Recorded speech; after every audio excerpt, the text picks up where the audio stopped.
Ô, Helder, é o seguinte, o que que a gente pode, assim, a primeira coisa que a gente diferencia uma empresa normal de uma startup? Bom, esse conceito empresarial, né, basicamente eu gosto de usar assim conceito empresarial para que não se limite, porque é possível aplicar várias metodologias que se aplicam dentro de startups em empresas tradicionais. Basta você internalizar e aplicar e adaptando, né? Mas basicamente as startups são empresas que possuem, estão no início, né, e possuem produto ou serviço que é repetível, escalável e maioria das vezes está conectado a uma solução tecnológica, né? E aí, no primeiro momento, lá atrás, né, surgiram empresas disruptivas no sentido de construir novas formas de a gente lidar com as situações do dia a dia. Então ficou muito atrelado a essa questão da disrupção, é uma empresa que muda a relação do nosso dia a dia. Por exemplo, aqui já citando um exemplo tradicional, a Uber que mudou a relação nossa com o transporte, mobilidade urbana, né? Que essa seria uma disrupção, mas nem sempre está atrelada a isso. A startup em si, ou empresas de bases tecnológicas que têm produtos repetíveis, escaláveis, né? E essas empresas, elas podem ser sim consideradas aí como startups e está internalizando os modelos de negócio, as boas práticas que se aplicam, né, nos grandes ecossistemas de inovação. Olá, pessoal, bem-vindo a mais um episódio do PerformaCast. Hoje eu estou com um convidado muito especial e a gente vai falar de um modelo de empresa muito legal, né? Nós vamos falar aqui das startups. Então seja muito bem-vindo, Helder. Obrigado, Kildare. É um prazer estar aqui com vocês, né? A oportunidade de abrir espaço para a gente estar falando aí sobre as startups, o que é esse mundo diferente que faz parte do nosso dia a dia. É isso aí. Ô, Helder, é o seguinte, o que que a gente pode, assim, a primeira coisa que a gente diferencia uma empresa normal de uma startup? Bom, esse conceito empresarial, né, basicamente eu gosto de usar assim conceito empresarial para que não se limite, porque é possível aplicar várias metodologias que se aplicam dentro de startups em empresas tradicionais. Basta você internalizar e aplicar e adaptando, né? Mas basicamente as startups são empresas que possuem, estão no início, né, e possuem produto ou serviço que é repetível, escalável e maioria das vezes está conectado a uma solução tecnológica, né? E aí, no primeiro momento, lá atrás, né, surgiram empresas disruptivas no sentido de construir novas formas de a gente lidar com as situações do dia a dia. Então ficou muito atrelado a essa questão da disrupção, é uma empresa que muda a relação do nosso dia a dia. Por exemplo, aqui já citando um exemplo tradicional, a Uber que mudou a relação nossa com o transporte, mobilidade urbana, né? Que essa seria uma disrupção, mas nem sempre está atrelada a isso. A startup em si, ou empresas de bases tecnológicas que têm produtos repetíveis, escaláveis, né? E essas empresas, elas podem ser sim consideradas aí como startups e está internalizando os modelos de negócio, as boas práticas que se aplicam, né, nos grandes ecossistemas de inovação. Bom, então, ó, tá trazendo inovação, ela tá começando, Sim. ela tem chance de, né, como se diz, crescer muito rápido, né? E principalmente resolve o problema de alguém, né? Isso. Então, isso aí tá no caminho da startup, né? Sim, sim. Uma outra característica que eu acho que é interessante é que ela é muito rápida para mudar, né? Porque Sim. ela é uma empresa pequena, então, assim, começou errado, ele muda para outro lado rápido, né? Ela Uhum. muda de destino rápido, né? A gente fala pivotar, né? Pivota Isso. fácil, né? Vamos dizer assim, flexibilidade, né, de atuação é um dos principais conceitos de startup mesmo, do que como se aplicar uma cultura de startup está ali ligado à flexibilidade com as mudanças. Afinal, a gente tem ali normalmente uma empresa que está buscando inovar ou fazer algo diferente, entregar uma proposta diferente, né? E muitas das vezes o dia de amanhã é muito incerto, ele não sabe como que vai ser, ou seja, ele está testando, né? A empresa está testando essa solução no mercado. Então, como o conceito é testar, né, validar e tracionar, nesse processo de testar e validar, é bem provável e é bem comum de acontecer de pivotar, porque é mudar a direção. Porque quando você testa e vai validar com o seu cliente, com o seu público-alvo, né, basicamente você tem inúmeras respostas, né? O Steve Blank, que trouxe o conceito do que é startup, esse nome ele que criou, ele é um dos grandes atores do Vale do Silício, ele fala que, assim, essa possibilidade de flexibilidade, de mudar, de ser flexível, é trazer um conceito de enxuto, né? Que tem então um livro dele que chama Startup Enxuto.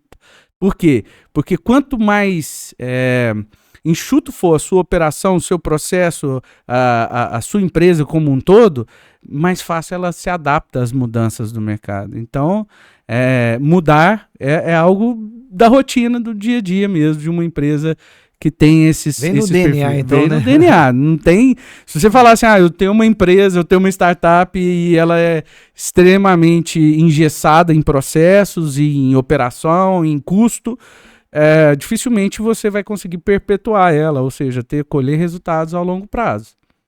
Bom, eu tenho um caso interessante de uma startup. Eu invisto no grupo Anjo Investidor, né, do João Klepper, e uma startup lá chama Numenu. Antes da pandemia, ela criou um negócio bem legal. Eles colocaram um kit, né, ali de Presto Barba, às vezes sabonete, algum kit dentro do Uber.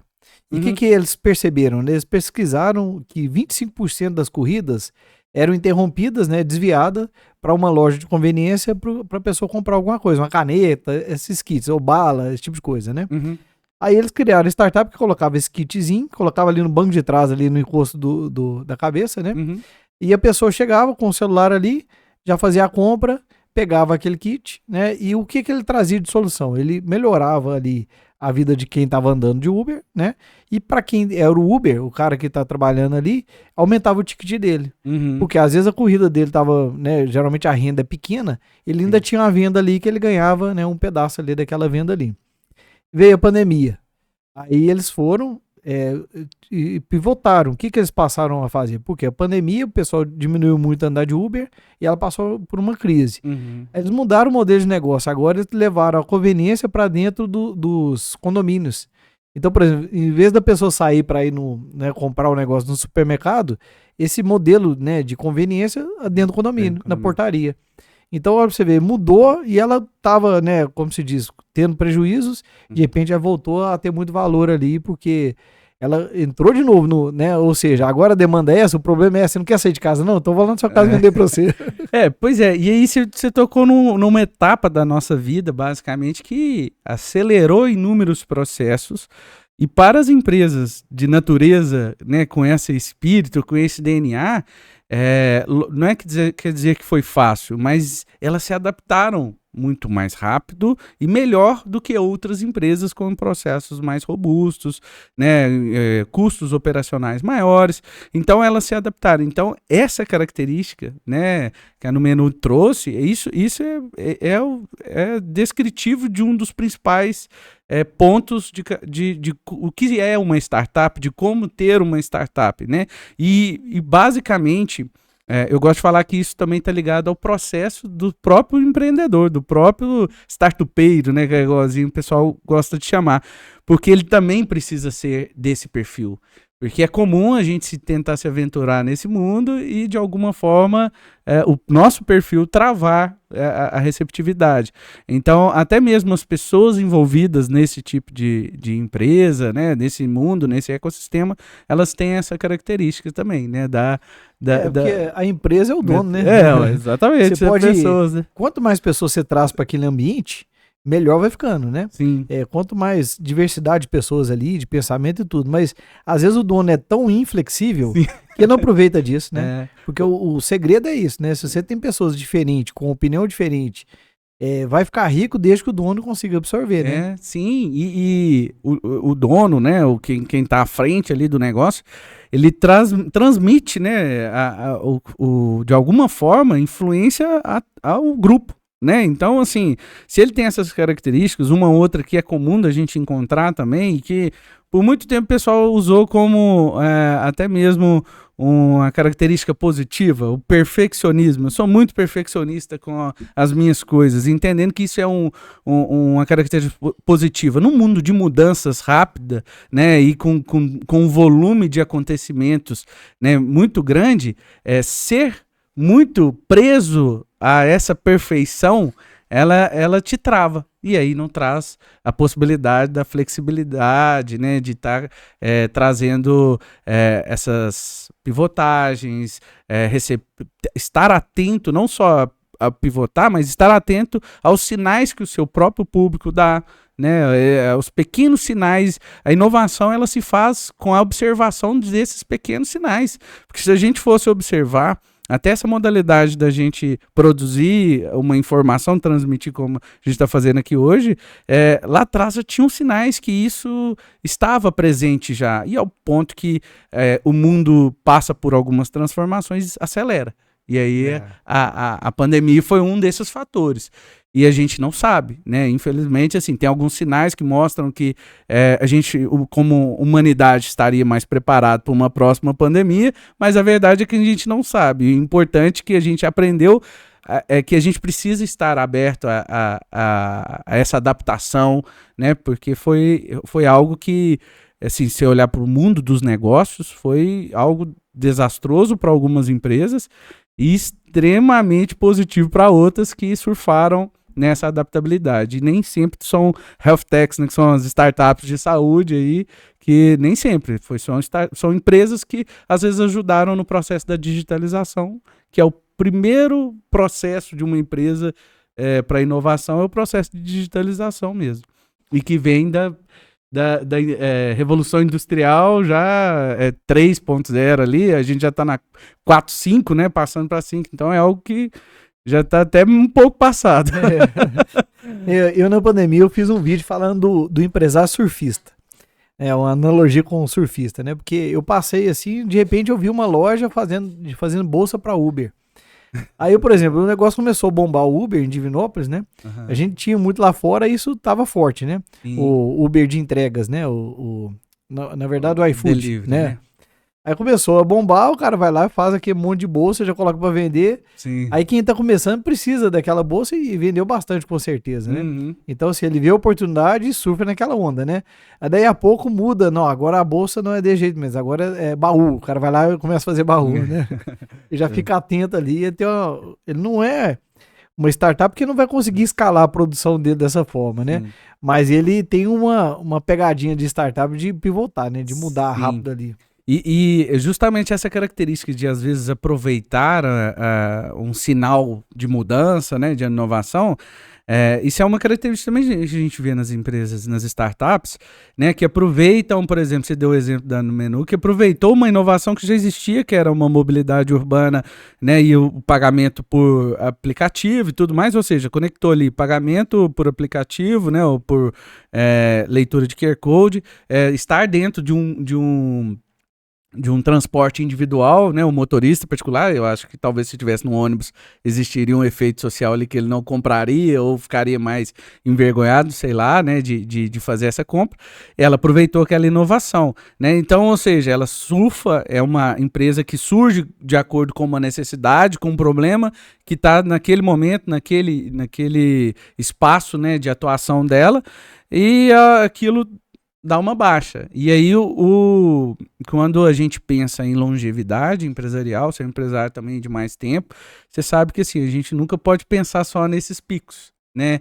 E aí é onde que a gente traz até conceitos que a gente via mudando dentro do mundo das startups. Um conceito que surgiu lá atrás são de startups unicórnios, né, que são startups avaliadas em mais de $1 bilhão de dólares, que cresceram exponencialmente e numa velocidade muito grande, né? Aí a gente viu o Waze foi uma dessas startups. Aqui no Brasil, o Nubank, né, que foi uma dessas startups também, que eram startups e hoje se tornaram grandes empresas, mas com cultura de startup ainda. Mas assim, que no longo prazo, hoje precisa se pensar na sustentabilidade. Por quê?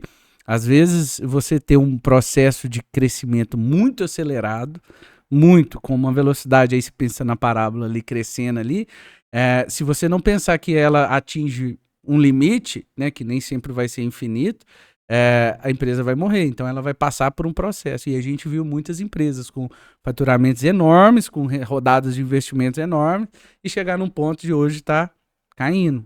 Demissões em massas, né, reformulação de processos, e aí surge o conceito da startup camelo, que é a analogia a um animal existente mesmo, que o unicórnio é um animal, vamos dizer assim, imaginário, né? Então, e o camelo ele representa a sustentabilidade, ele representa a resistência, a resiliência, né? Desse processo de longo prazo. E aí a gente vê os efeitos disso, o quanto a pandemia trouxe esse efeito, né? Também de buscar, a pensar, não só aproveitar aqueles momentos lá, mas também pensar no dia, no ano seguinte, daqui 5 anos, e não é só porque a empresa inovadora, uma startup que cresce dessa forma, que ela não tem que visualizar esse período, né, de decadência mesmo em alguma parte financeira ou estruturação de processos internos. Eu vou fazer uma pausa aqui para agradecer os apoiadores, né? Aqui no estúdio a gente tem, no Performacast, a gente tem uns apoiadores que fazem, né, esse projeto acontecer. Então quero agradecer o Brasil Fit, que manda esse pão de queijo pra gente aqui. Nós estamos aqui na hora do café, estamos comendo pão de queijo aqui. A Pilar Digital, né, uma agência de marketing focada em crescer as pessoas aí no Instagram, desenvolver a influência da pessoa, que ela se posiciona em frente à sua marca, né, da sua empresa. Agradecer também a Canto Marcas e Patentes, que está aqui ajudando a gente, né, porque tem muitas pessoas que começam o negócio e não pensam em registrar a marca. Na hora que pensa nisso, o nome não está disponível e já está lá na frente, né? Exato. Então a gente traz esses conceitos aqui também. A Seguralta também, onde que a gente fala de seguros, né? Vários seguros. Até sempre eu falo aqui no episódio, tem um seguro de R$42 do iPhone. Você sabia disso? Não. Então, por exemplo, você pode... assim, não dessa empresa, você sabia de outras. Você pode assegurar um seguro de casa que você pega, né? Depois eu vou te mandar o episódio que ela falou sobre isso. Aí você pega e faz ali um aditivo no seguro da sua casa. E se você for roubado na rua, você ganha a seguradora paga outro iPhone. Isso e muito barato, R$42 numa única parcela. A gente passa a sair de casa mais tranquilo, né? Tá tudo no celular, né? Exatamente. E também a Ícone Contabilidade Consultiva, onde que a gente traz bastante conhecimentos aqui de contabilidade para que as empresas começam ali de forma sustentável, né, e correta, né? Bom, Helder, então vamos lá. A pessoa tem uma ideia inovadora, e aí de repente ele fala assim, cara, vou montar isso. Fala, não, mas isso aí tem várias coisas que impedem isso. Aí na hora que a gente olha a ideia, né, eu tenho outra startup muito legal também, lá do grupo lá do João Klepper, até não sei como que tá o crescimento dela, It's For You. O cara fez, olha que interessante, tem vários centros lá em São Paulo que tem muita gente trabalhando e tem muita gente morando. Aí eles fizeram o seguinte, a dona de casa faz almoço sobrando e vende marmita na casa dela. Então ela vende, as pessoas entram no aplicativo, eu quero isso aqui, frango com quiabo e tal, escolhe lá o cardápio e tal. Aí aquela pessoa faz tantas marmitas, né? Ela tem um critério lá para ela embalar aquilo lá e vem uma bicicleta, pega e leva para o local onde que as outras pessoas retiram. Então, olha que interessante. Aí tem um centro lá, a pessoa na casa dela faz e aumenta a renda dela ali. E quem quer comer comida caseira, compra através do aplicativo, né? E funciona bem e utilizando bicicleta, né? Uma coisa também aí ecológica aí. Mas aí, por que eu estou exemplificando isso? A pessoa tem essa ideia, aí de repente o outro vira e fala, não, mas isso aí tem problema, tem Anvisa, tem não sei o que e tal. Aí fala assim, então eu vou procurar um advogado então. Né? Então por isso que eu quero te perguntar, né? Na sua visão de advogado, né? Muitas startups, elas às vezes elas param um projeto dela por não ter uma orientação jurídica de que talvez teria um meio de fazer aquilo funcionar, né? Sim, Kildo. E na verdade é o seguinte, antes de falar sobre a parte da intervenção jurídica, eu acho que assim, se você tem uma ideia e quer executar algo, né, quer executar ela, primeiro ponto é desconsiderar essas pessoas que falam que não vai dar certo, porque sai de perto. Se você for escutar isso, você não faz absolutamente nada, né? Verdade. Nada. Mas assim, sem sombra de dúvidas, o acompanhamento jurídico, e não só jurídico, mas de empresarial, né, no sentido de dar suporte para quem tem uma ideia e ainda não executou ela, isso é muito importante. E a gente tem inúmeras iniciativas, né? Mas basicamente, num primeiro momento, para você tirar dessa fase da ideação, o primeiro passo é você fazer um estudo do mercado que você quer atuar. É difícil no mundo de mais de 7 bilhões de pessoas que ninguém tenha pensado algo semelhante, né? Ou que já é feito de uma maneira e você vai mudar, que também isso é inovação, já era feito de uma maneira de forma inovadora, aí você pega e altera essa maneira com uma nova proposta. Reinova, né? Então, basicamente assim, até essa, entre aspas, reciclagem de processos de inovação, ela é interessante, feita internamente dentro de empresas grandes, como também de uma pessoa que teve uma ideia. Então, para ela sair desse processo, né, dessa primeira etapa da ideação, o importante é ela ter mais conhecimento sobre o mercado que ela vai atuar, né? E esse conhecimento ele está hoje na palma da nossa mão, né? A gente pode pesquisar, a gente pode utilizar. Nesse primeiro momento, seria isso, porque o segundo vem, que é o testar e validar, né? E até você chegar no testar e validar, que é na construção até mesmo do mínimo produto viável, do MVP, né, que o pessoal fala, é você ter a mentalidade de fazer o máximo com o mínimo possível, né? Então, assim, se você quer trazer uma ideia para o mundo, é entender que tipo de tecnologia a gente já tem disponível hoje, né, que vai te fazer entregar o que você quer no final, né, mas com o mínimo possível de hoje, né? Hoje até tem uma vertente crescente, né, dentro do mundo aí do desenvolvimento, que é o no code, né, que é plataformas que criam plataformas, né, que criam soluções, que desenvolvem sem ter que construir linhas de algoritmos, linhas de código, né? Então, ou seja, uma pessoa como eu, que sou leigo nesse aspecto, poderia começar a desenvolver uma solução, né, uma plataforma, sem saber de construir linhas de código, né, sem saber de programação efetivamente, que é essa vertente. Ou seja, tem essa possibilidade no mercado já, que não existia, por exemplo, há 10 anos atrás, quando as empresas de tecnologia começaram já a ter sinais de exponenciabilidade, né? Então, assim, tá no processo de ideação, vou começar a visualizar e já pesquisei o mercado, vou entender que tipo de tecnologia eu quero usar. Existem inúmeras ferramentas, né? E hoje a gente tem potenciais tecnológicos à disposição e de forma gratuita que, assim, facilita trazer para o mundo uma ideia. Mas aí essa ideia vai dar certo, né? Essa ideia vai funcionar, vai pagar, alguém vai comprar, né? Aí é a outra fase, né? Justamente a fase de teste e validação desse processo, né? Que a empresa ela só pode dizer que ela deu certo se ela vendeu, né? Se ela vendeu, se ela tem cliente, né? E aí ela tem alguns sinais de que ela está no caminho certo, né? E aí nesse processo, vamos dizer, desde o início ali da ideação, eu tive uma ideia. Qual que é minha primeira preocupação enquanto né, a questão assim, de proteção e segurança jurídica? O que você acabou de até de falar aqui, né, da marca. Né, você entender se existe naquela construção daquela marca que você já idealizou, existe a possibilidade de você registrá-la dentro do seu patrimônio, né, sendo uma propriedade intelectual, né? E aí na sequência você investe outras coisas, investe em desenvolvimento, investe na contratação de uma API para fazer combinação com outra tecnologia que você quer usar, né? Porque você vai precisar ter um posicionamento. Então a primeira propriedade intelectual é essa a ser reservada.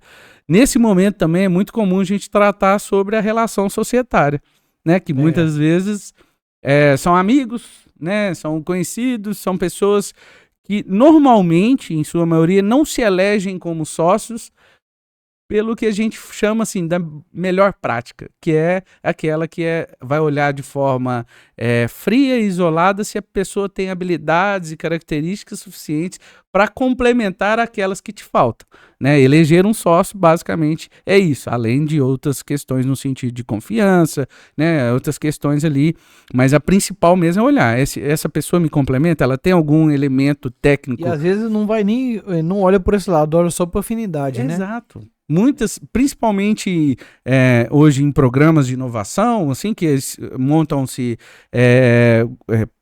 sociedades, vamos dizer assim, para entrar num programa de inovação, seja aceleração, pré-aceleração, incubação, essas eleições são feitas dessa forma. São 2 amigos, 3 amigos, gente boa, vamos montar junto, né? É o nerd da sala que mexia com programação, você vai chamar, mas você não conhece a pessoa. Então, tratar lá no período de ideação também dessa relação societária vai proteger de eventuais ruídos nessa relação lá na frente.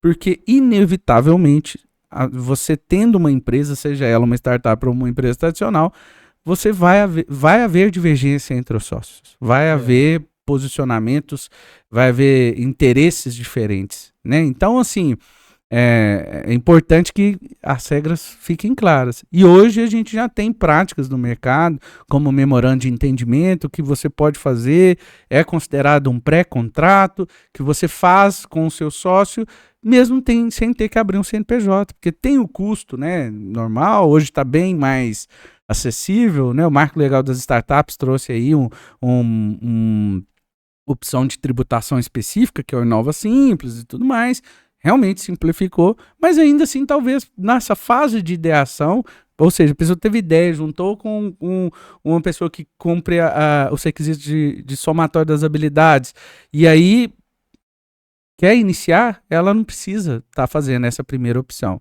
Se tiver condição, faça. Mas se não tiver, tem essa opção do memorando, é onde a gente consegue auxiliar. Até mesmo dando para eles a visão de um cenário negativo, que é normal que nesse momento a paixão tome conta de... Não existe essa possibilidade. Tome conta... E se não der certo? Não, isso não tem essa possibilidade, não. Não, ele é gente boa demais, é sempre essas histórias. Isso não vai acontecer. Isso nunca vai acontecer e infelizmente a gente tem que mostrar o cenário, né, do que é possível acontecer e que a gente estaria fazendo aquilo justamente para não acontecer. Porque o fato de saber muito bem as regras estabelecidas e ter aquilo formalizado sustenta a relação, né, ao longo do tempo, né, principalmente em momentos de oscilação do humano. Que o fator ser humano ele é uma variável de toda a empresa, é a maior variável, na minha percepção. Né? Então, assim, pode ter essa mudança aí. Não parece, mas é a principal base, né? Principal... De dar certo e de dar errado. Exatamente. E eu conheci já ideias, tá? Falo por experiência, já tive clientes, conheci ideias assim, extremamente valorosas e que eu confiava demais que seria assim, um sucesso. E que, infelizmente, não foi para frente. Hoje não existe mais, não teve uma sequência por questões dos sócios, né? Por questões societárias. Conheço empresas que deram certo e mesmo assim tiveram questões societárias, ainda tem em resolução a resolver, né? Então, assim, nesse período, pensar sobre isso é bom também. Eu sei que normalmente o empreendedor ele não está focado, ele está focado, está apaixonado pelo problema, ele quer fazer a solução para aquele problema, mas aí entra os profissionais, né, a rede de apoio ali, a startup que dá essa sustentação, né, essa ajuda. Então, para tirar, eu acho que esses 2 pontos ali principais seriam onde que a gente atacaria num primeiro momento. É bem interessante, né, porque assim, é muito legal quando a gente começa certo, né. Vamos pegar exemplo aí de construir um prédio. Você faz ali, né, levanta um andar, depois resolve levantar o segundo. Aí eu sei que quem tem engenharia às vezes consegue reforçar, tal, pilar ali, alguma coisa para fazer mais um andar em cima, né? Uhum. Mas se quiser fazer 3, 4, não vai ter jeito. Você vai ter que quebrar tudo e fazer de novo, né? Então, assim, agora você faz um projeto para X andar ali e o negócio vai crescendo ali e fica bem sustentável, né? Faz como se diz, um pilar ali, um alicerce bem feito, né? E eu acho legal tratar essa questão societária, porque quando você tem regras, no início talvez ali já vai dar problema na hora de você fazer esse contrato, né? E aí na hora que você vai fazer, não, mas isso eu não permito. Aí você já começa a ver um problema que com certeza dá problema lá na frente, né? Lá na frente. Você começa a tratar. Aí quando tá no papel também tudo certinho, você sabe se você inclusive tá quebrando uma regra, né? Sim. Então tá tudo, porque é interessante que quando você não tem um contrato, parece que eu tenho que adivinhar que era daquela forma, né? E Kildo, um ponto muito interessante é que as startups busquem também construir, mesmo essa formalização, que já vai ter uma base da regra, da relação, mas construir isso também com uma pegada de ser flexível e imutável, porque as coisas vão mudar e pode ser que acordos novos sejam feitos, né, ou aqueles acordos que foram feitos lá atrás não façam mais sentido daqui 6 meses, né, daqui 12 meses, daqui 24 meses, e aí que você tenha ferramentas de ter essa flexibilidade também. Então, buscar fazer essa opção pela formalização. Vamos mudar a regra? Então vamos. Então a partir de agora a regra é outra. Exato, mas também entender que buscar a formalização não é sinônimo de engessar as possibilidades. E não pode ser. E se alguém te vender isso aí, fala que tá errado, porque tem possibilidade de fazer diferente, entendeu? Tem uma forma melhor de elaborar isso. Tem, né? E para que você consiga encontrar essa forma, você precisa entender como é esse mundo, como ele funciona, entender as características das pessoas que se envolvem com esse mundo, que normalmente são características que também você acaba vendo algumas iguais, entendeu? Por exemplo, a turma da programação, que é a parte técnica, eles têm características muito específicas, são mais introspectivos, né? São muito mais parecidos, assim, mais introspectivos, né? E normalmente tem uma velocidade de raciocínio muito grande, então até para você traduzir isso para dentro de uma relação societária, fazer o cara parar e pensar e olhar as possibilidades, mas o cara já está pensando lá na frente já, entendeu? Então é importante você mapear as pessoas, né, que vão estar envolvidas nessa relação para trazer a segurança jurídica para elas. Com certeza. Em cima dessa questão ainda, né, da mentalidade, né, do dono da startup, da pessoa ali, eu já vi uma frase muito interessante, até quem falou foi o Marcos, né, lá do formador do mentor dos mentores, né? Ele falou o seguinte, que hoje em dia está sendo muito mais observado em questão de investimento em startup, de quem está atrás da ideia do que da ideia. Né? Porque assim, a mesma ideia na mão de uma pessoa, o negócio deslancha, né? Exatamente. Na mão de outra dá a empacada, né? Exatamente, Kilder. Hoje, diante de vários fatores, vou tentar falar de forma mais resumida, assim, os fatores, mas basicamente as instabilidades causadas, né, pela pandemia, as instabilidades financeiras que impactaram todas as economias do mundo. Recentemente, esse ano, vamos dizer assim, a queda do SBV, que é o Silicon Valley Bank, né, SVB, que também deu uma baixa, hoje não chegou a quebrar, mas isso impactou no cenário de investimentos, né, e também dos resultados daquelas rodadas exorbitantes, com valores assim, que você fala, gente do céu, como que pode pôr na mesa um dinheiro tão grande na mão de uma empresa? Isso tudo trouxe novas posturas, né, tanto dos investidores quanto dos investidos, né? E um desses efeitos, dessas mudanças de postura, é justamente identificar que o perfil das pessoas, né, que estão sendo investidas, né, ou seja, dos sócios, né, e até mesmo da equipe, tá? Se a sua empresa já tiver equipe e for passar por uma rodada de investimento, a sua equipe numa due diligence vai ser avaliada também, o perfil, a diversidade, todos os aspectos mesmo que a gente vê ali, que são pontos determinantes para que o todo seja impactado, o resultado seja impactado, porque afinal de contas, por mais que exista uma inteligência artificial com um grande volume, uma potência tecnológica que a gente tem hoje disponível, né, ainda assim a gente conecta com pessoas, a gente vende para pessoas, o resultado só vai ser possível se as pessoas estiverem engajadas, envolvidas. Então, sem sombra de dúvida, hoje o investidor ele olha primeiro, principalmente em early stage, né, o estágio inicial ali das rodadas de investimento, pré-seed, seed, né, então assim, até a Bossa Nova mesmo, né, ela tem esse perfil de investidor que é uma venture capital a maior do Brasil, e mesmo assim ela tem esse perfil de fazer na due diligence o conhecimento da equipe para depois avançar em outros aspectos, por exemplo, de segurança jurídica, de proteção de cibersegurança, tudo, de proteção mesmo, de relações contratuais que a empresa tem.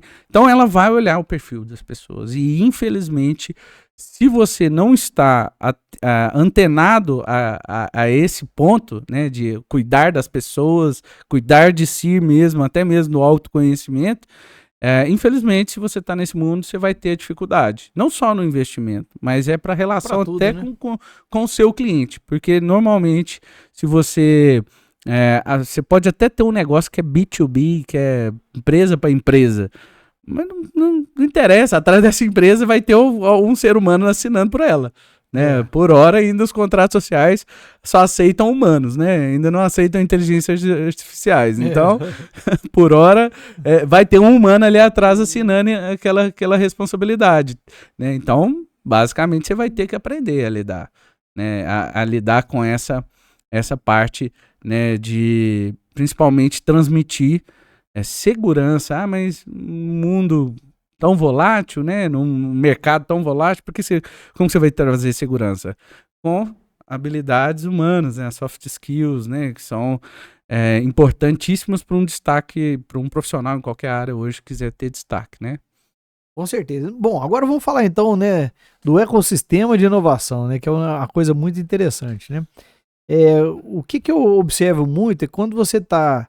Nós dois estamos conversando aqui, você está me falando alguma coisa, eu estou pensando em outra, né? Eu estou, ou seja, conectando, olha, interessante o que você falou, né? E a gente vai conectando os pensamentos e eu tenho comigo que a gente sai diferente, porque a gente gera vários insights a partir disso, né? E o que eu observo muito que acontece no ecossistema de inovação, né? A gente chega lá, conversa sobre inovação, tem agentes diferentes, né? Eu queria que você contextualizasse, né, para quem está nos ouvindo aí, o que é esse ecossistema? Bom, Kildo, basicamente assim, um ecossistema igual no mundo da nossa natureza, né, é um conjunto, né, de elementos que formam, né, uma geração de cultura e que se cria e se procria ali dentro daquele ecossistema. É só a gente olhar assim dentro da nossa natureza mesmo, você vai entender esse conceito e trazido para a parte da tecnologia. É basicamente isso, a junção, né, de vários produtores, vários colaboradores que vão criando e vão projetando resultados dentro de um todo, né? Resumidamente seria isso. E dentro aqui do cenário de Divinópolis, né, a gente já tem iniciativas já há bem mais tempo. Eu entrei assim em 2018 nesse cenário e comecei a colaborar desde então. Por quê? O principal elemento da sustentação de um ecossistema é a colaboração. Se você pensar dentro de vamos pegar aqui que me veio à cabeça um cupinzeiro ali, a colaboração entre todos os atores daquele cupim ali, que faz a construção e a estruturação daquele todo que a gente vê, né? E igualmente, se a gente for olhar para dentro, né, da relação do que envolve o ecossistema de inovação, é a junção de vários atores, né? Tá? Eles falam da tríplice hélice, hoje quádruplice hélice, então assim, que é o governo, a iniciativa privada e a academia, né? Então esses são atores principais, vamos dizer assim, porque eles traduzem e transmitem isso de forma natural, vem assim, pujante já, mas basicamente hoje a gente se estrutura dentro do ecossistema que é chamado Nova Oeste, né, que vem construindo iniciativas aqui em Divinópolis, na região também, para fomentar o resultado final, que é o quê? Construir uma cena, construir um cenário favorável a essa temática na nossa cidade. Né? Lá atrás, em 2019, foi proposta uma lei, né, de inovação, ciência, tecnologia e inovação, que trazia já a previsão da existência, ou seja, a existência legal, né, ou seja, alguma obrigação legal da existência desse ecossistema, né, e aí isso não foi para frente num primeiro momento e automaticamente já mudaram muitas coisas. Por exemplo, em 2020 já foi o marco legal das startups aprovado, o federal, em 2018 a gente já tinha o estadual, né, então assim, basicamente esses pontos legislativos nos dá norte, mas trazendo para a nossa realidade, que é o que a gente vai conseguir aplicar justamente com a colaboração dessas pessoas, né, que estão envolvidas. E pessoas e instituições e empresas, né, que vão juntando para colaborar com esse cenário. E aí tem inúmeras iniciativas. Por exemplo, né, a gente teve o ano passado o Acelera Divinópolis, que é o primeiro programa de pré-aceleração encabeçado pelo governo, né? Ou seja, dentro da Tríplice Hélice ali, o governo trazendo uma iniciativa própria, né? A gente já tinha iniciativas dentro da academia também, né? Não vou deixar aqui de falar da UFCJ, do Cefet, que tinham iniciativas extremamente interessantes. Mas a partir desse momento em que o próprio município ele encabeça um programa, isso dá, vamos dizer assim, mais força para todo mundo apoiar, entendeu? Porque o governo ele dita até mesmo a cultura da cidade, né? A gente vê que isso está mudando e a forma com que os governadores, né, pensam, né? Aqui no caso os prefeitos pensam. O prefeito pensa e age, ele muda a cultura, e isso reflete no nosso dia a dia. Até mesmo se ele só permitir que isso aconteça, né? Ele não precisava nem ter essa iniciativa, mas ele permitir que isso acontecesse sem atrapalhar já seria um bom ponto. Mas agora não, a gente está até apoiando e a gente está na segunda edição do Acelera Divinópolis. Está acelerando, né? Está acelerando os processos. E muita gente acredita, né, que mas existe startup aqui dentro, existe empresa aqui dentro. Muitas das vezes elas não existem porque não existe essa cena que permitem que ela exista, porque ela não sabe com quem ela vai procurar. Aquele exemplo que você deu, eu tenho uma ideia, quero executar. Quem eu vou procurar? Onde que eu vou procurar? Né? Existe algo aqui na minha cidade que eu possa fazer um network, trocar uma ideia e às vezes validar isso, né? Até antes mesmo de saber, né? Por exemplo, às vezes você está conversando, como você disse, com uma pessoa, vários insights, e a pessoa fala, eu tenho uma ideia XYZ. Aí eu falo assim, não, eu vi isso num evento que eu fui lá fora e tal, e a gente não sabe. Então, construir um ecossistema, né, trabalhar nessa estruturação, o primeiro elemento é colaboração. Né, tem alguns elementos sequenciais, que é a organização, né, e aí a gente se organiza aqui hoje em grupos temáticos, né, e aí dentro desses grupos temáticos a gente tem pautas e iniciativas e atividades a serem cumpridas, né, e que também conectado a uma governança. A governança não para, vamos dizer assim, pedir bênção ou coisa nesse sentido, não, mas é para ter uma representatividade em vários momentos, né? Porque é importante você ter uma representatividade, né? Quem que está representando esse todo, né? Então, até mesmo esse é um processo que a gente vem construindo. A pandemia, a gente, através do Sebrae, recebeu uma mentoria aqui da CERT, que é uma consultoria legal, que ajudou a construção do ecossistema de um dos maiores, que é de Floripa. E nesse processo a pandemia veio, deu uma travadinha, mas a gente retomou aí e tem essa iniciativa acontecendo, ou seja, tem muita coisa acontecendo. Quem tem interesse nesse assunto, quem quer buscar, pode procurar, né? Aqui o canal já vai ser uma ponte muito grande, né? Para a gente fazer essa conexão, mas está acontecendo. E quanto mais gente a gente tiver colaborando, né, maior serão os resultados, né? Com certeza. E tem uma ação já chegando aí no forno, né? A gente tá planejando, né? Até com a sua ajuda também, né? Um workshop, né? O primeiro workshop de investidores aqui de Divinópolis, porque é importante a gente também conectar esse público, né? Conectar o público que às vezes investe já fora, né? Já tem um investimento fora em outros programas, em outras empresas, mas não olha para o cenário local. E o impacto de você injetar financeiramente, né, em uma empresa local, ele vai te impactar no dia a dia. Às vezes você vai trombar com essa solução no dia seguinte, no seu dia a dia aqui. É muito mais palpável, vamos dizer assim. Então, nesse evento, né, a gente vai fazer uma transferência de conhecimento mesmo. Eu vou estar lá falando sobre rodadas de investimento, esse conceito de investimento de risco, né, para desmistificar mesmo essa relação, que acho que assim, o conceito de investimento é algo já mais místico no Brasil como um todo, tem mudado com grandes atores e produtores de conteúdo aí, né, como o Primo, e aí assim, mas o investimento de risco, né, de capital de risco, que é o investimento em startups, ele ainda gera um pouco de receio. Então a gente vai estar lá quebrando mesmo essas relações, né, essas percepções, e através de uma transferência de conhecimento, vai ter um coffee break, um happy hour para a gente trocar e fazer conexões também, né, e vai ser lá no Cicobre, que é um dos apoiadores, né, nosso, passando maiores informações, a gente deixa aqui nos comentários.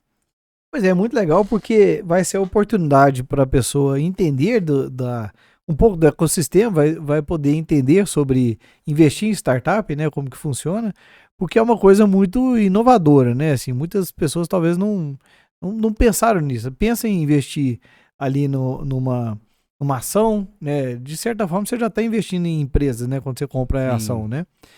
Agora investir em startup é um negócio legal, porque você fomenta aquela empresa para ela crescer e você ganha quando ela é vendida, né? Nos exits das empresas, né?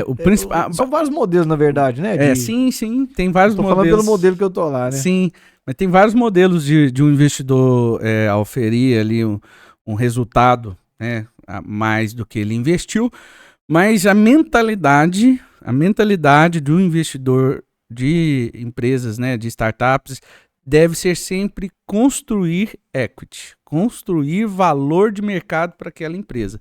Ao final de contas, você está comprando parte da empresa. E você vai ganhar quando você vender parte dessa empresa. E como que você melhora ou constrói esse equity, né? Aí tem programas, pode ser através de o que é o Smart Money, que você investe dinheiro, mas também investe trabalho, né? Investe horas de trabalho sua ou da sua empresa ou de uma incubadora ou um programa que você esteja participando. E também aquela que você só investe dinheiro e espera que aquele dinheiro gere esse resultado, gere o amadurecimento do equity mesmo e a valorização dele. Mas a mentalidade sempre tem que ser essa. Você não pode entrar achando que você vai ganhar na venda, por exemplo, do serviço da startup. Não é essa. Tem contratos assim, mas não é esse. Não deve ser esse o objetivo. Afinal de contas, eventos de liquidez de empresas, né? Esses eventos são os eventos que dão mais rentabilidade dentro de uma empresa, né? Você precisa sempre construir ela pensando em vender, né? Eu nunca vou vender, não importa. Se você construir ela pensando em vender ela, você constrói uma empresa extremamente sólida, poderosa e que vai ter um valor de mercado muito interessante, por mais que você seja um majoritário, mas você vai ter um patrimônio muito grande empresarial. Realmente isso aí. Você falou valorização da empresa, né? E parte muito dela ter valor para o mercado, ou seja, para ela gerar valor para o mercado, resolver um problema de uma classe, né? Uhum. Então, e você leva, igual você falou também, os princípios da startup, né? Você enxuta, né? Então, são vários elementos que juntam ali e falam assim, aquela empresa ali tem perspectiva de crescer muito, de dobrar de valor, né? E é interessante olhar as startups lá, como que elas são valorizadas assim, 100, 200, 300, 400 vezes. Elas crescem muito rápido, né? Os processos de avaliação, né, construção de um valuation ali para o investimento, ele segue alguns parâmetros, já tem fórmulas matemáticas ali de se chegar em alguns parâmetros, mas existem elementos subjetivos que são projeções, né, que é o projetado de crescimento e tudo mais, que assim, esses é onde que brilha os olhos da turma mesmo, porque se você projetar no nível de escala que ela pode chegar, ou seja, eu tenho ali o mercado de atuação que eu vou atingir. Dentro desse mercado eu tenho 3 milhões de pessoas. Suponhamos que o meu ticket médio é R$ 59,90.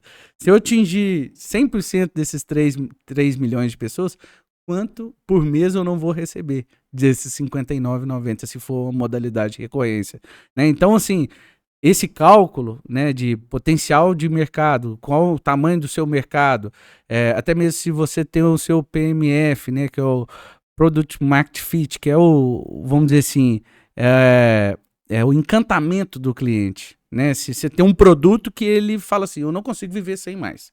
Esse produto eu não consigo viver sem mais. Eu tenho certeza que você tem eu tenho alguns que eu não consigo viver. Eu não cancelo Netflix. O outro fala assim, o outro fala assim, eu não cancelo o Spotify, né? Exatamente. Tá dentro desse pacotinho. Né? Tá dentro desse pacote. Pra mim, assim, na minha relação, esses aí eu acho que nem passa perto de ser possível cancelar. Eu nem vejo pagando. O outro vira e fala assim, eu nunca cancelo minha conta do Instagram.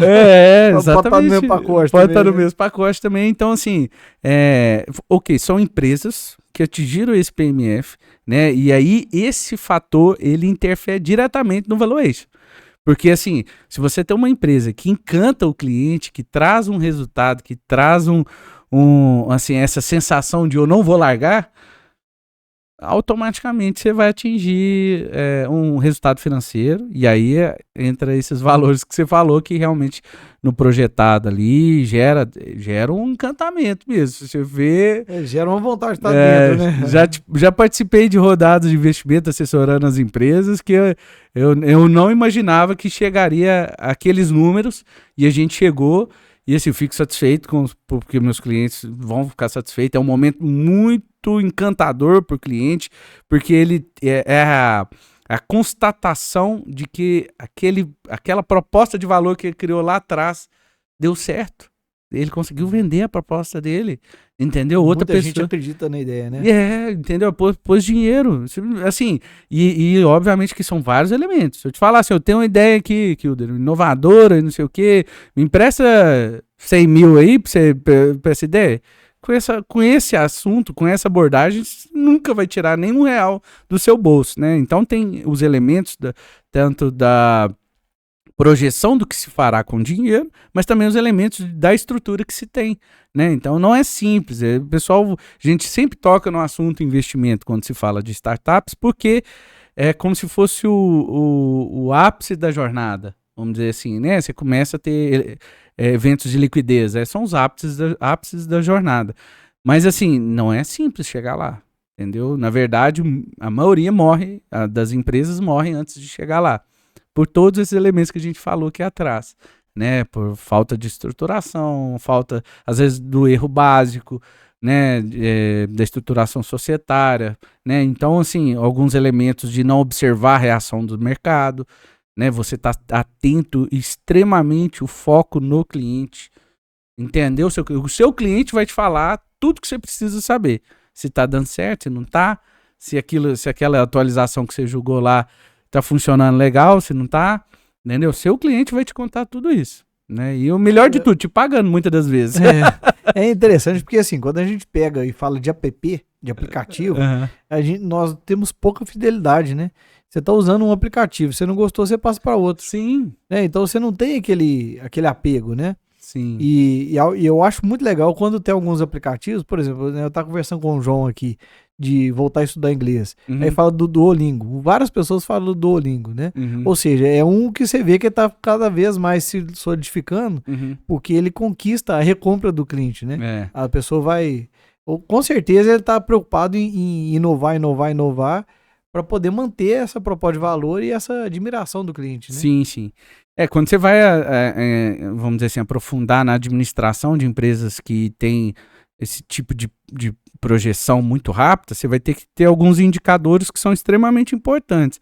E esse, né, dos indicadores da fidelidade, que é o LTV, ele, assim, é muito importante. As pessoas precisam, o gestor, ele precisa ter atenção àquilo, ele precisa saber o quanto ele está fidelizando o cliente dele. E muitas das vezes a fidelização vai estar ligada se você atingiu o encantamento, que é o PMF. Se você atingiu aquele ponto é imprescindível que eu exista na vida dessa pessoa, entendeu? E aí sim, se atingiu isso, o LTV é altíssimo, né? Ou seja, o LTV é baixíssimo, né? Porque ele é alto quando tem um volume muito grande, né? Então o Netflix, por exemplo, ele é um exemplo que tem um LTV excelente, entendeu? É excelente, porque a maioria dos clientes que a gente conversa, ele pensa assim, né? Ele pensa, opa, nem vejo pagando, não passa pela minha cabeça cancelar, e você não vai trocar, mas surgiu a Amazon Prime, a Google Play, esses outros streaming,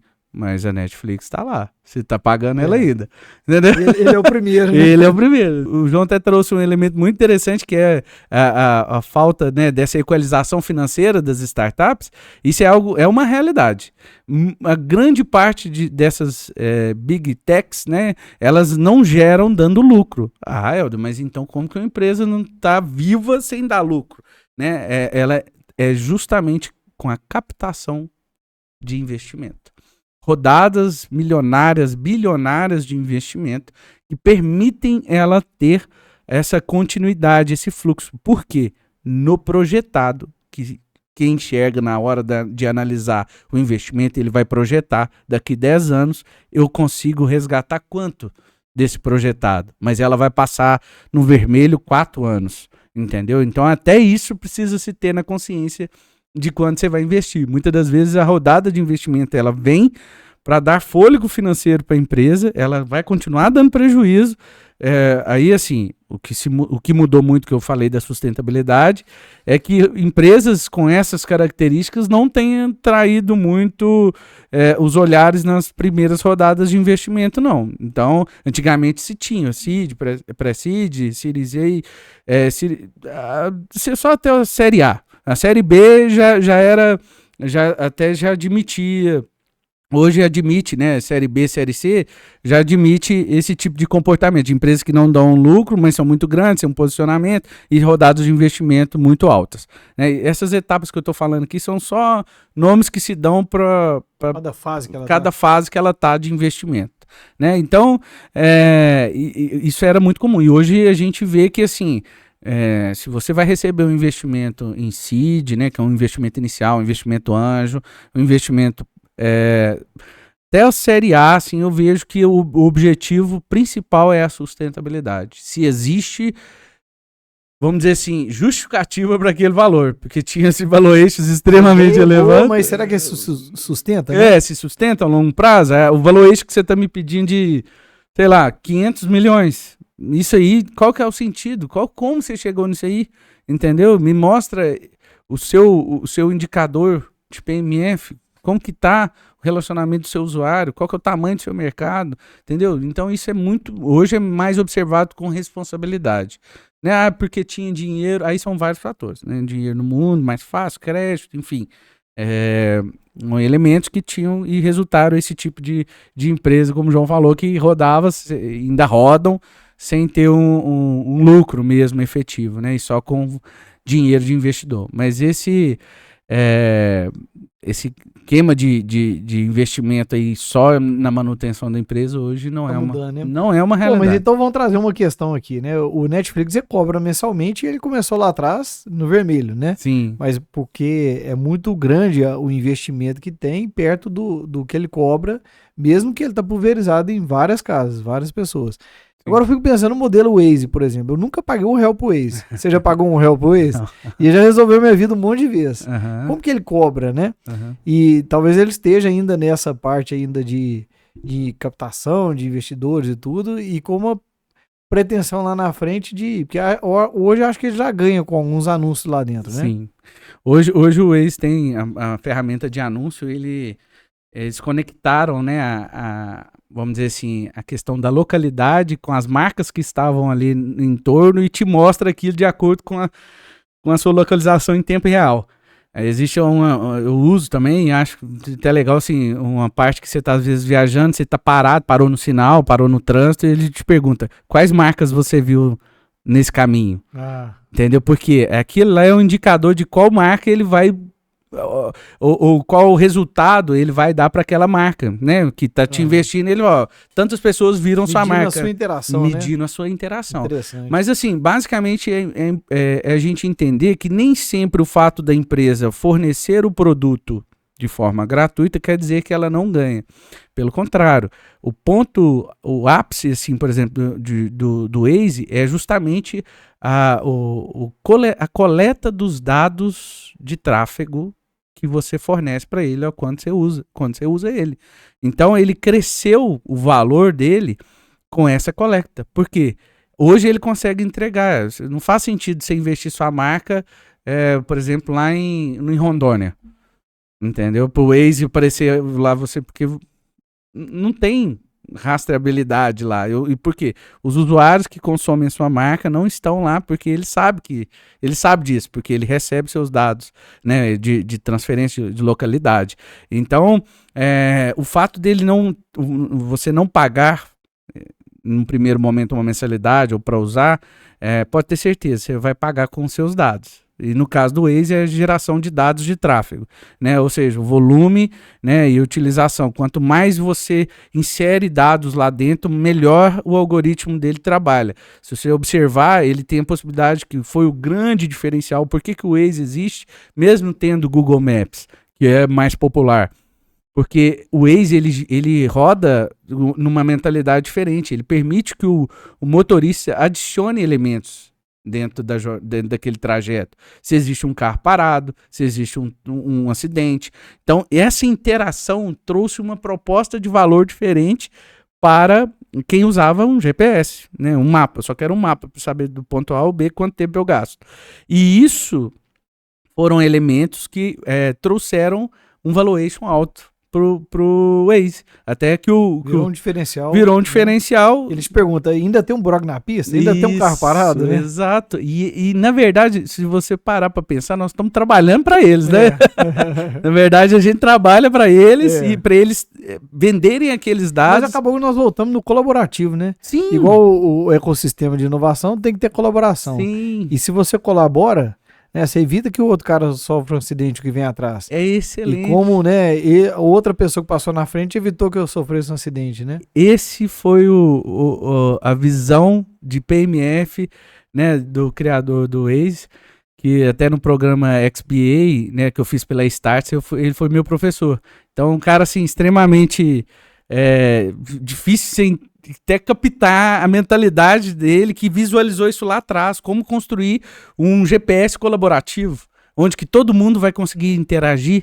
E aí você vê a primeira versão do Waze, que era assim, bem arcaico, vamos dizer assim, mas mesmo assim funcionava com essa interação, e aí ele foi só ampliando. Então, e hoje tem inúmeras maneiras, e basicamente é essa construção, né, em conjunto dos usuários, colaborando um com o outro, essa sensação de colaboração. E basicamente ela foi construída para atender uma dor local de Israel, né? Que ele é de Israel, né? E lá o trânsito é meio caótico, assim, então pra você saber onde o que estava acontecendo ali, não tinha uma comunicação, uma previsibilidade, e veio com essa solução. E aí, obviamente, tá o mundo inteiro, né?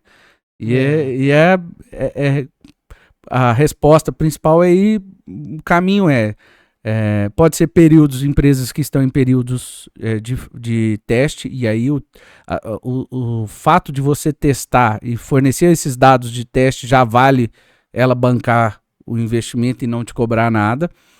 Normalmente tem períodos de teste e depois começa a cobrar, também tem essa modalidade. Tem a modalidade que são as empresas que não cobram, a Google, né, as redes sociais aí, a gente acha que não, mas aquela ali, hoje é o maior valor para essas empresas, é a sua atenção, né? Então, medir o indicador de atenção, o tempo que você passa ali é o que vai gerar valuation para ela, crescer o valuation. Então, assim, de alguma forma a gente paga. Na verdade, a gente leva lá para dentro, né?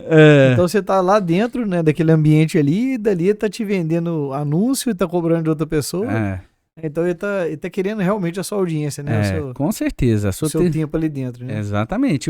Mas assim, e aí, Elder, então quando o Instagram foi criado, que era só uma ideia de compartilhamento de fotos, né, que é o início de tudo, ele já sabia que ele ia ter os patrocinados do Instagram?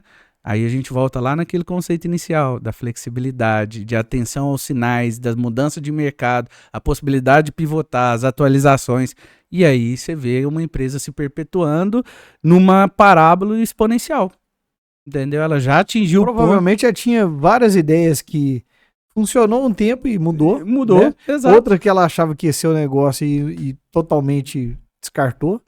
Mas ela tendo essa visão de onde que ela, né... Engraçado, talvez não seria de onde que ela quer chegar, né?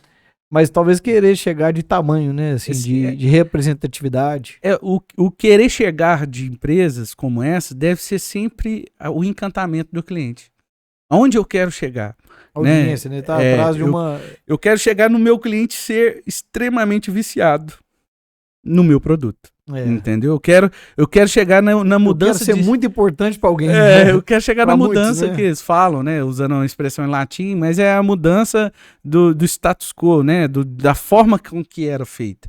né? Eu tenho uma startup também, chama For Arts, ela faz gestão de carreira artística, a gente está no período de validação, e o nosso objetivo, por exemplo, é chegar nesse encantamento onde que todos os artistas que quiserem ser artistas algum dia, né, quiserem iniciar uma carreira artística, ele já tem a gestão da carreira dele desde o início. Se eu quero tocar na noite agora, vou ser um DJ e quero tocar na noite.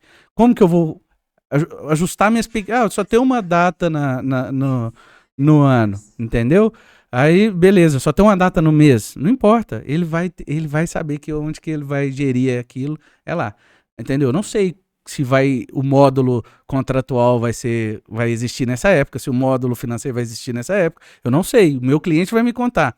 Mas aonde eu quero chegar? Nesse Então ponto. você busca o encantamento dessa pessoa que você vai ajudar ela a alavancar a carreira dela. Agora, o que necessariamente você está entregando para isso acontecer vai ser construído. Vai ser construído. Por isso, né, que eu falei, mencionando o Steve Blank lá, que ele fala que assim, o principal foco deve ser nas respostas que o seu usuário, né, o seu cliente te dá sobre a sua solução. Se você ignorá-las, você já está iniciando um processo de retrocesso, de falha, de insucesso. Entendeu? Você precisa entender. Não existe solução escalável que não escute o cliente. Um exemplo, trazendo para o Instagram, houve uma mudança de comportamento dos usuários no sentido de preferirem conteúdos audiovisuais. Muito por quê? Por causa da influência do TikTok, do vizinho. E automaticamente, o que ele fez?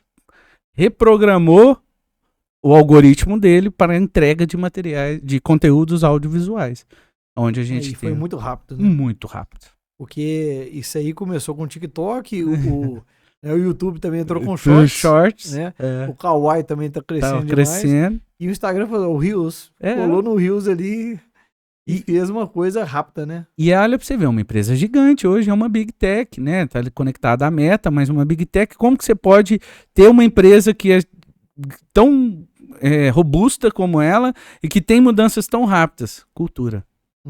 Cultura, mentalidade de descentralização, aplicação das holocracias, né, que são grupos independentes dentro de um todo e que têm autonomia de desenvolvimento, né, e é através disso que surge, né, ideias mirabolantes, né, e que é lógico que passam por processos internos de validação, de teste, tudo.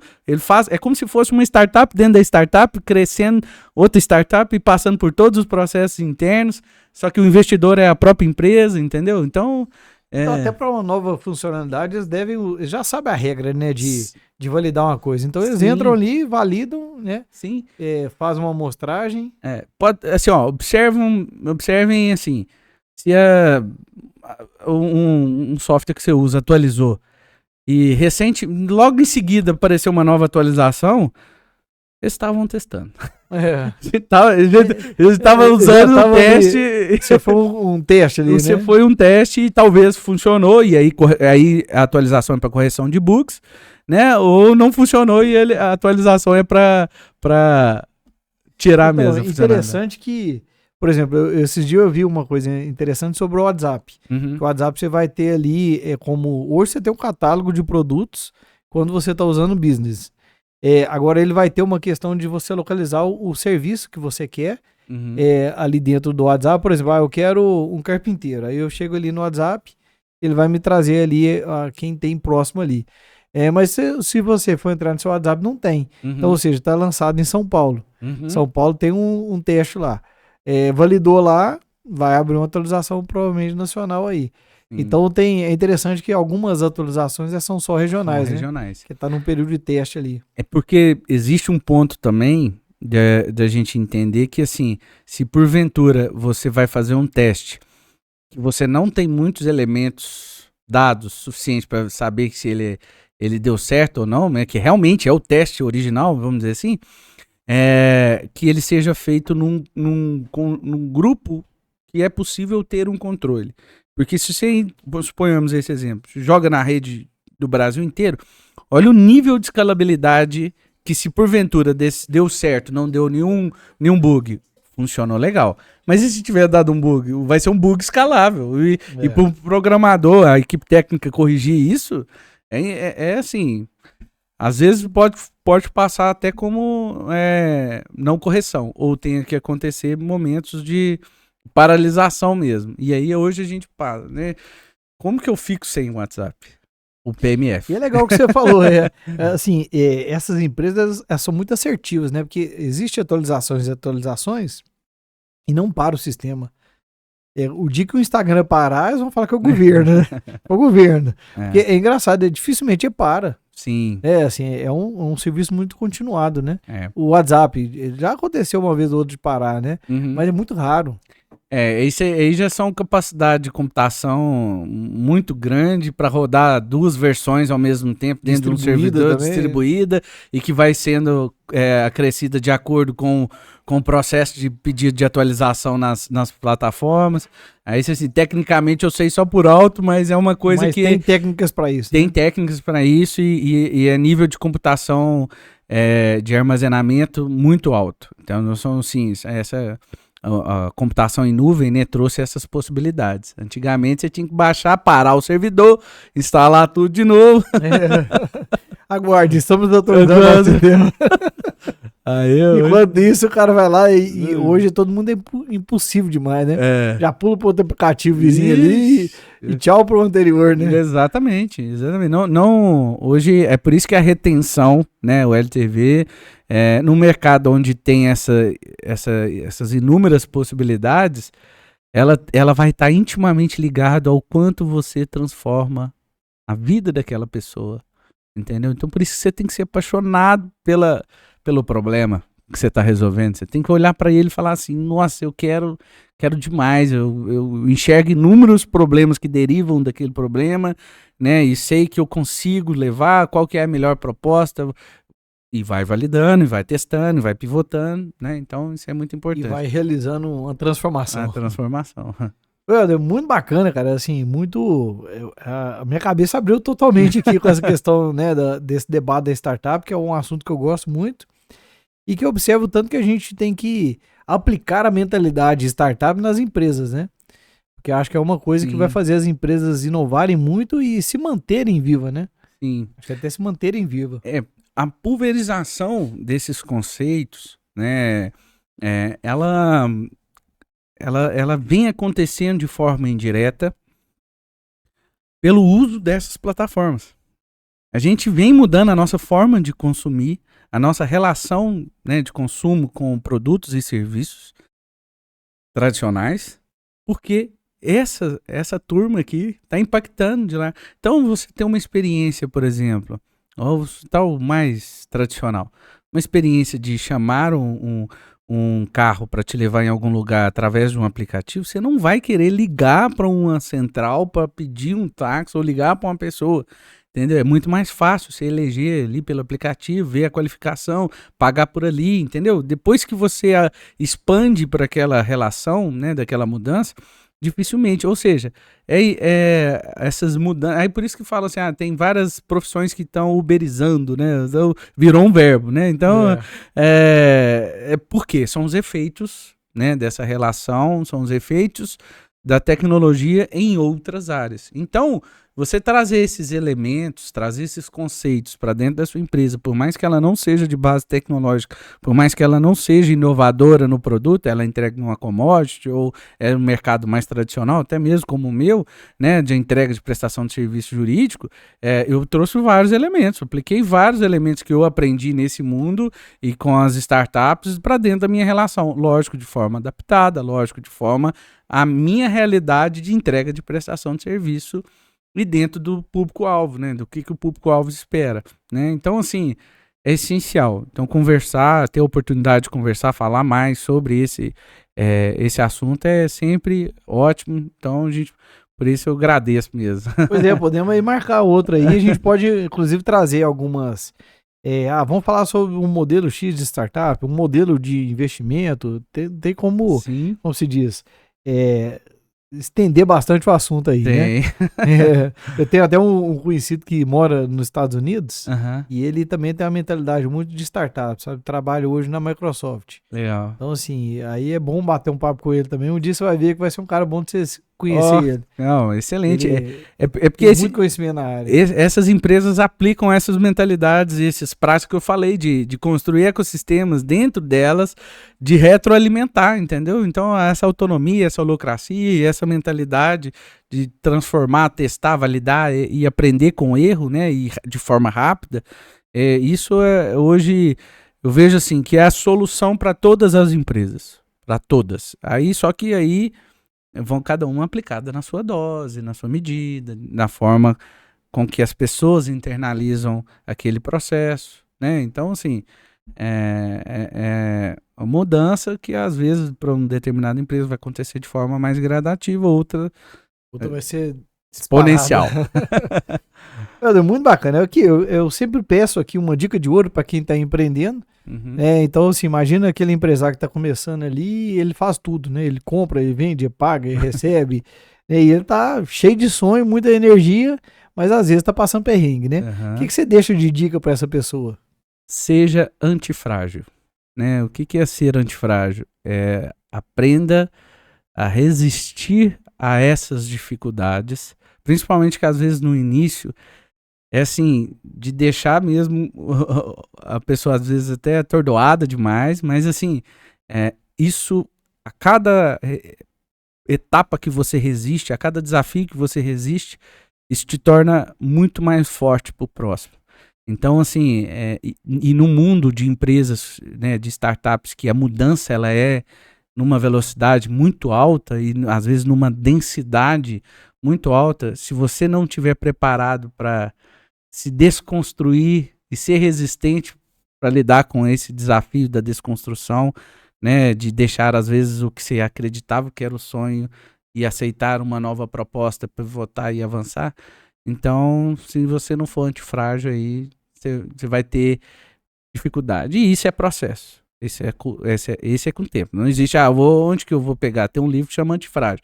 Se eu ler ele, eu vou ficar antifrágil? Não, você vai... Você vai só entender o que é. É um processo. Então, entenda que é onde você deve mirar, né? E aí, lógico que vão ter situações que vão ser bem complexas e por isso hoje a gente tem que ter uma rede de apoio legal, né? E tem possibilidades. Então, participe das iniciativas do seu ecossistema, tudo isso que vai te auxiliar a ser antifrágil e trazer resistência.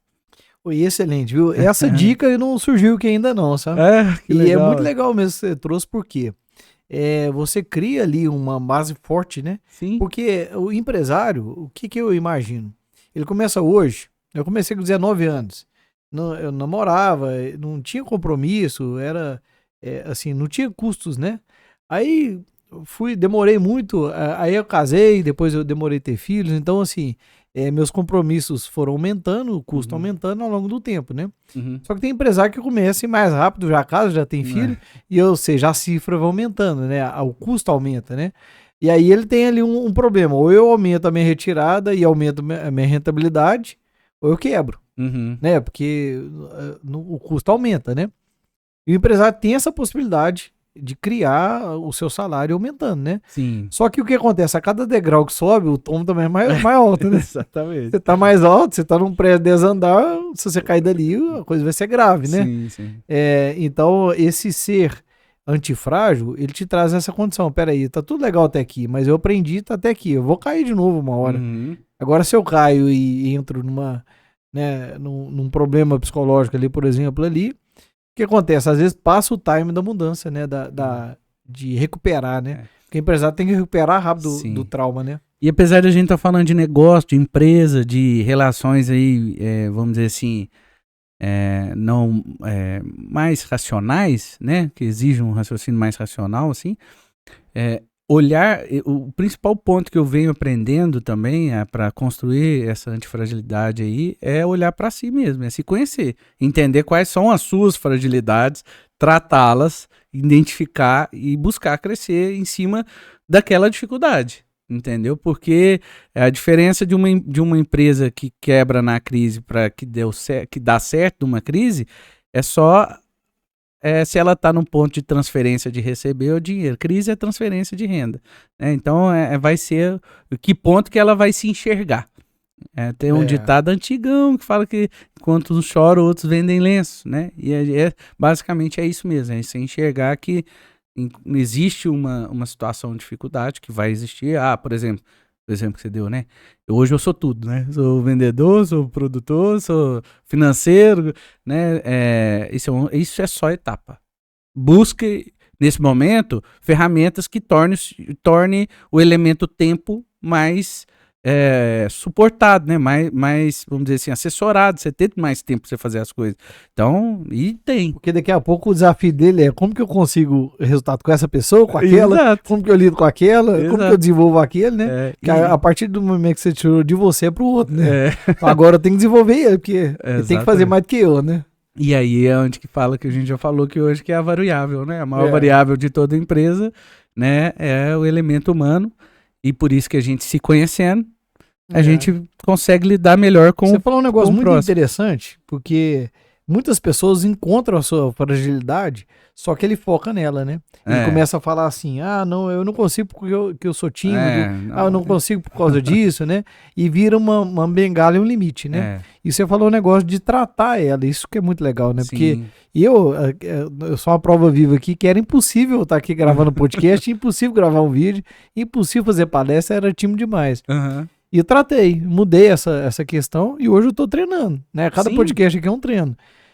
Então, assim, eu sou uma prova viva de falar, olha, tem jeito de mudar. Sim. Né? E era uma coisa que me barrava. Eu tinha um sonho de ensinar, de dar aula, de dar palestra, só que era impossível. Então, assim, a gente tem que realmente tratar isso aí, né? E ir pra frente, né? Eu penso assim, sabe?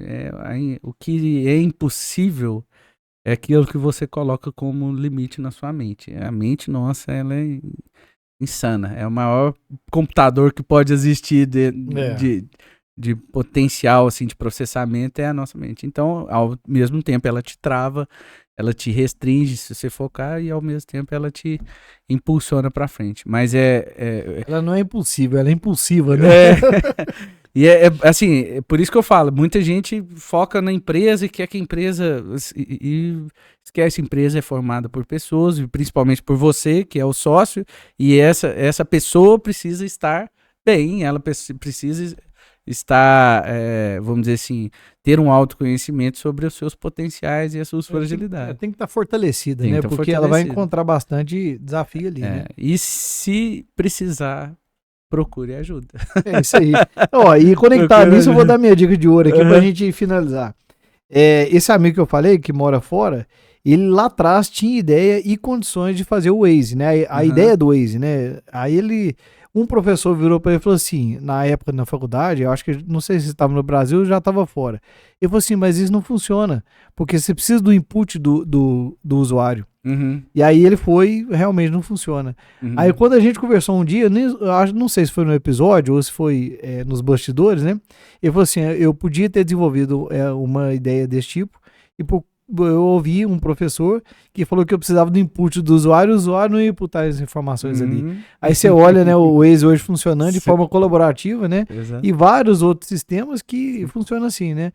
E aí eu encerro, né, falando da minha dica de ouro, é que você tem que tomar cuidado com o que você ouve, né? Então, assim, quer que você coloque a sua ideia para dar certo, procura quem, igual você falou lá atrás, né? Você falou essa mesma dica hoje.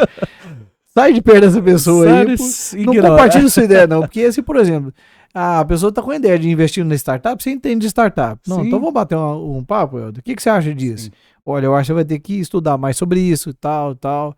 Né? Você vai ter uma...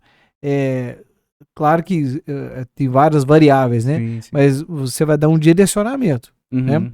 Então, assim, olha por esse lado, né? Em vez de desistir. Agora, dependendo de quem for conversar, fala assim, não... Larga essa ideia pro lado, pode viajar na maionese. Isso nunca vai dar certo. E normalmente essas pessoas são aquelas que a gente esperava que fosse apoiar. É um pai, é uma mãe, um irmão, é um amigo. Mas não tem conhecimento na área, né? E assim, não é maldade, é falta de conhecimento na área, né? E às vezes falta de conhecimento e às vezes situação humana, que é da relação humana. Questões que às vezes a pessoa não quer te ver melhor do que ela, enfim, são coisas do Tem ser vários humano. elementos, né? Tem vários Mas o pior de todos é que tira a direção certa, né? Então ignora, lógico, não ignorar tudo, mas assim, né? Filtra bem o que você vai absorver, porque pode ser um impeditivo mesmo. É isso aí, Weldo. Foi um prazer. Prazer Uma honra conversar com você aqui. Foi muito bacana. Foi muito inovadora a conversa aqui, né?